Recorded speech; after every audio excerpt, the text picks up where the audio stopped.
Welcome back to A Celtic State of Mind. I'm Paul John Dykes, and we're going to take another wander around paradise. This morning, I am delighted to be joined by Stevie Mullen. Stevie, it's a different type of paradise. Why are we up here at James McGrory Park? You're kind enough, Paul John, to come up here to talk about the St Rocks and Teenery game. A Celtic Select versus St Rocks Select that you've been put together for Celtic team. The thing with that, Stevie, is it's not been a difficult job for me to be asked to get in touch with ex-Celtic players to see if they want to come and play for a Celtic Select has been an absolute privilege. How impressed are you with the team at St Rocks, thinking that it's going to be a bit of a Newcastle 8-0 up here?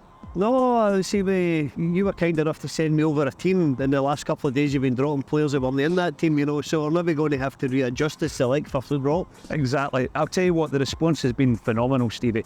I contacted about 50 ex-players, and they're coming in dribs and drabs, but we're going to have 12, 13, maybe up to 15 ex-Celts playing for the Celtic team.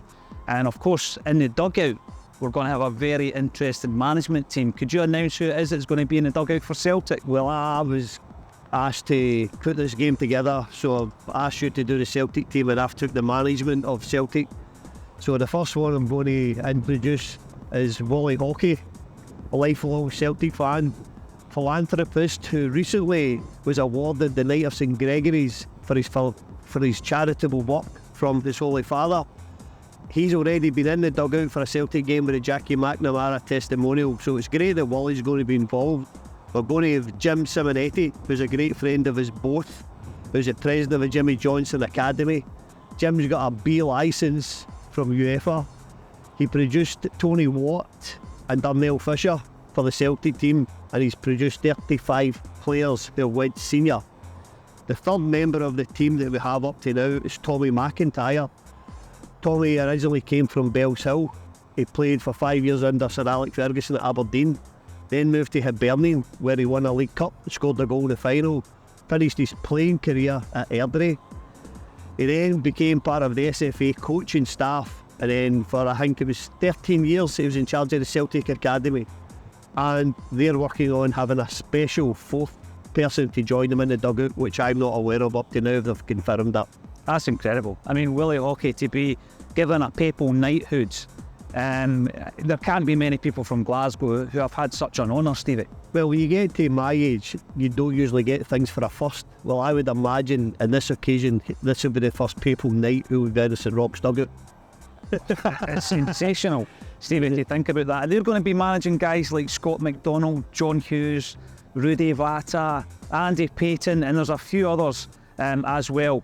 How incredibly satisfying is it going to be up here at James McGrory Park, packed to the rafters? It's sold out, 800 plus people here at the stadium. How proud are you going to be for this community? I think it's going to be marvellous, and the bit that I keep trying to emphasise for anybody when we're talking about it, we're celebrating 100 years. It's not the people who are here now, the people who made this club way back from Cannon Lawton. He created something that people have worked tirelessly to get, just on the left hand side, tribute to Bertie Auld, who became one of our season ticket holders. 800 physical tickets sold, people coming to the ground, morning, noon and night, no online sales. It's absolutely incredible. It is, and I think it shows the strength of community that exists here up at St Rocks as well. It's going to be a phenomenal day. I'm really, really looking forward to it. But on to the subject of Celtic then. And the return of Brendan Rodgers. I'm going to start with Brendan. I think the amount of credit he deserves over the last few weeks might have been underplayed a wee bit. We went to Ibrox and we had a central defensive partnership, Stevie, who had played one game together, and they were cobbled together. We went to Ibrox, we got the win, we come away with the 3 points. We play our first Champions League game against Feyenoord again, cobbled together defence, we get 2 send-ins off, but we come away from that against a pot 1 team away from home, and it's a 2-0 defeat. But I'll tell you what, that could be pivotal for goal difference. We did not capitulate. And then at the weekend, we go to a historically difficult ground to play at. We get our goalie sent off, but we're still able to get the result. And I think a huge deal of credit has to go to Brendan Rodgers. The man is a tactician, he's a great coach, he's a man manager, and I'll tell you, I don't think he's got the credit so far he deserves. I think if you go back, when Ange Postecoglou left and we had all the other names thrown into the equation about who's going to be it, a lot of them guys would have been gambles. We backed a certainty with bringing Brendan back. Yeah. No, we won't Is say it him that's going to be in the dugout? well, I don't want to say too much, but say he's absolutely top notch in what he does for Celtic. Again, a lot of Celtic fans downplaying how well we played in Rotterdam last week. Feyenoord are a great team. Yes. The Ajax fans rioted yesterday to get the game abandoned at 3-0. Yeah. Oh, they're not that good. They're a great side. 100%, Steve. I think Celtic done particularly well last week against, and the same, we've spoken about this times in the past. From 2017 until now, only 5 teams have qualified for the group stages of the Champions League from Pot D. Not one Pot D team won last week in the opening night. We're doing great. When people come back from injury, Brendan will have us playing sensational football, and we will be happy as Larry. I agree with that, I really do, and I think that we've also got to look, Stevie, at the fact that we didn't just lose 3 first-team starters in Jota, Moy and Starfelt. We've had a unprecedented injury crisis, and I think that Brendan's managed to bring in guys like Liam Scales, who has grown as the weeks have come on. He's been playing like a warrior, that was Brendan's words. He's thrown in Lagerbielke, who I don't think was bought as a first pick, and he's managed to blend a team together in adversity. And like you say, once we come out the other side and you're actually playing your strongest 11, I think you're going to see the real Brendan Rodgers side and the style of play. But I've been very, very impressed with a number of players. Brendan's pulling together his own side. Stevie, like you say, it's going to take time, I think, for him to put his stamp on it. But I found it interesting at the weekend that only one new signing started the game, and only one signing from last season started. So it's the core group that Ange assembled in the first couple of transfer windows. And the one player that really is, I think, standing out amongst that group is Matt O'Reilly. How impressed have you been with his performance? Massive Matt O'Reilly fan. Really, really impressive under Ange. I think he'll come on. I think he's a level-headed young man. Great family support. I think Matt O'Reilly will be a Celtic superstar. By the way, I'm looking at his performances, and I just think in terms of his experience, he's still young, but he's playing with a maturity. And at the beginning of the season, Stevie, we were talking about goals. Bringing goals to his game takes him to another level, makes him almost the complete midfield player. And we know that teams have already been circling Celtic Park. There was a £10 million bid. But I think there's an attitude about Matt that he's got, for me, he's got an ambition and he's not going to rush it. I think he'll be at Celtic for the length of time he needs to be there. There's not going to be a knee-jerk. He's not going to be looking for a move soon, is he?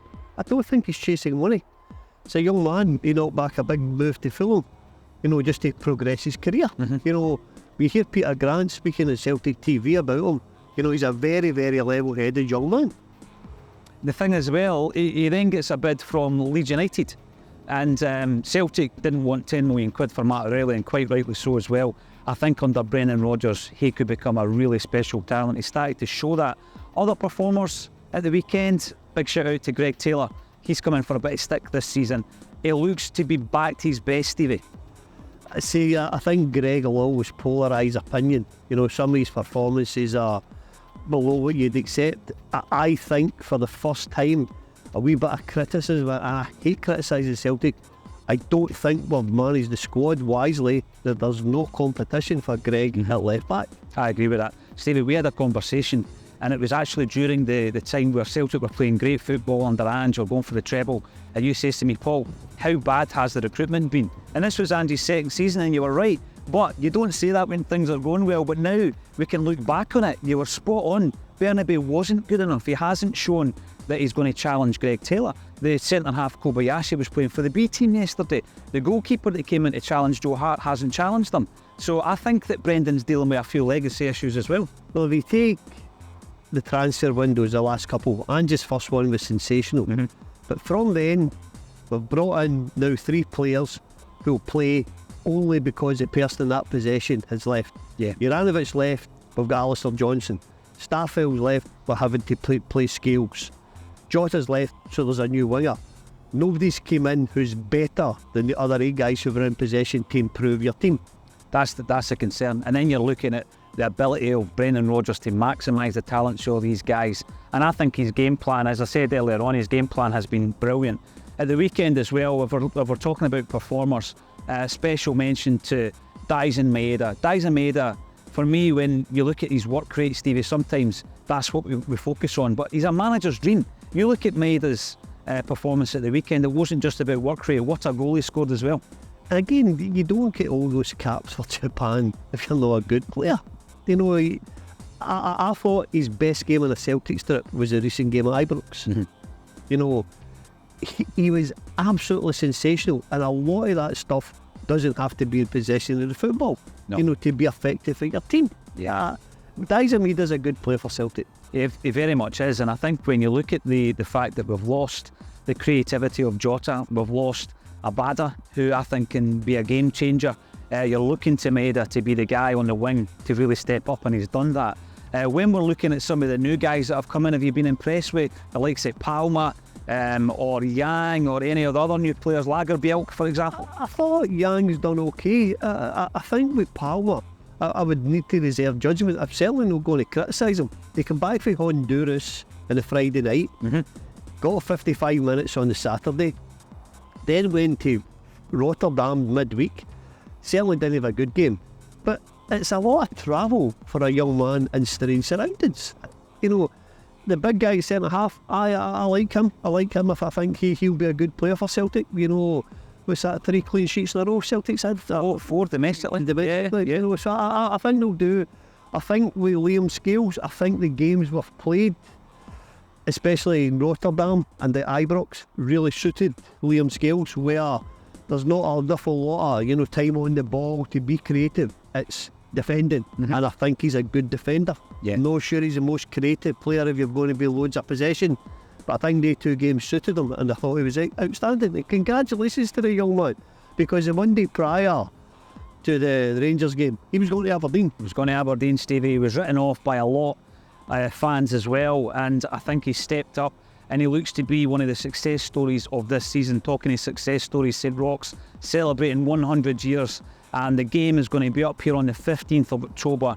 It's Sedgley Rocks Select versus Celtic Select. Stevie's not telling me any secrets about who's playing for the Rock, but we will keep announcing the Celtic players on the social media channels. We're still raising funds for wee Jamie Tierney. We were met in the car park this morning with another 4 jerseys for the Jamie Tierney appeal sell the jerseys. All the links for that are underneath this particular video. I've got to thank Stevie Mullen, I've got to thank St Rocks for the use of their pitch this morning. Please join us again tomorrow at 12:30 for a Celtic State of Mind.